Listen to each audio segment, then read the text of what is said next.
কোন গোপনে মন ভেসেছে ধারাবাহিকে বাড়ির সকলে জানতে পেরেছে অরুণাভ কীভাবে রোহিণীকে মাথায় মেরে পালিয়ে গেছে। তৃষা মন খারাপ করছে।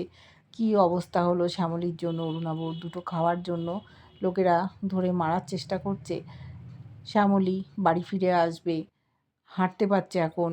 বাড়ির লোকেরা পুজো দিয়েছে, ও হেঁটেই বাড়ি ফিরেছে। বাড়িতে সকলে পার্টি করছে, আনন্দ উৎসবে মেতে উঠেছে। সেই সময় অনিকেতের মা অসুস্থ খবর পেয়েছে। ও চলে যেতে চাইছে, কিন্তু মামনি কিছুতেই যেতে দেবে না। বোঝানোর চেষ্টা করছে সকলে।